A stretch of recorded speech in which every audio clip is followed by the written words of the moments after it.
All right, so the time period and the topic that we're going to be discussing next is the Gilded Age. You guys know that so far we've talked a lot about the West, and now we're kind of headed back to the East, and particularly the cities in the East. But overall, we're just thinking a little bit about the general kind of feel or vibe of this time period. And that can be described by this term, gilded. So we're going to get to what that means in just a second. But first, I want to tell you, when was it? The Gilded Age comes after the Civil War and Reconstruction until about the turn of the century. So that would be the 1870s to about 1900. And then we go to, what was it? Well, the Gilded Age, that nickname, comes from a book written by Mark Twain. And gilded, when we say something's gilded, what we mean is that it's gold-plated. So I have a little image here for you of this doorknob. And when you look at this doorknob, you may have similar doorknobs in your house. It looks like it's made of gold. But I can pretty much promise you that most of us, normal people, do not have pure gold door handles throughout our homes. I wish I did. I would sell them for sure and be rich. But for the most part, we probably do not have that.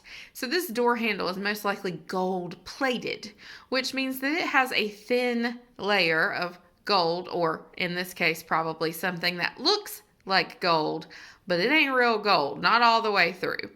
If you took something and scratched that door handle a little bit, you would very quickly see that underneath that gold plating, there is just some cheap standard metal.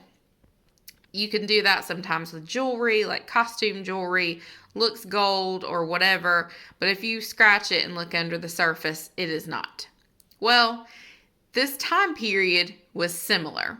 A lot of things looked good, but if you looked a little deeper, it didn't take you very long to see that things weren't actually good. We're going to focus on 4 main components of the Gilded Age. Those are industrialization, urbanization, immigration, and big business.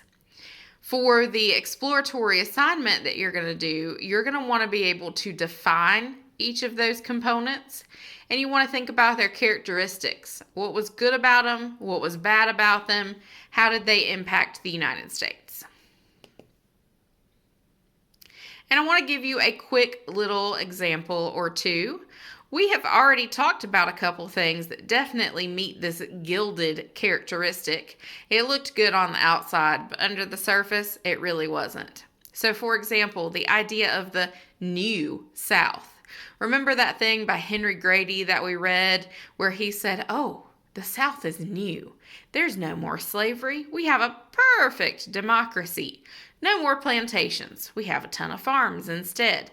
No more palaces. We have tons of homes instead."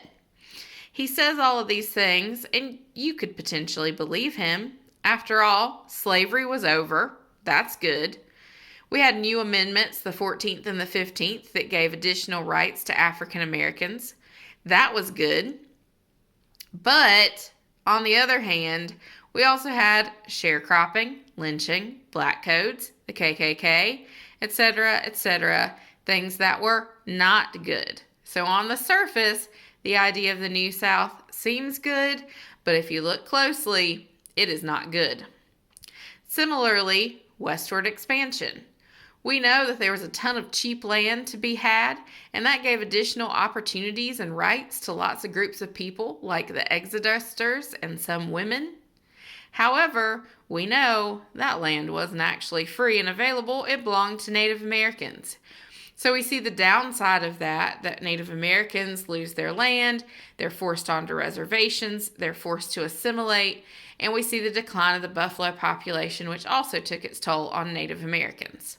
So again, might have seemed good, but it certainly was not all good.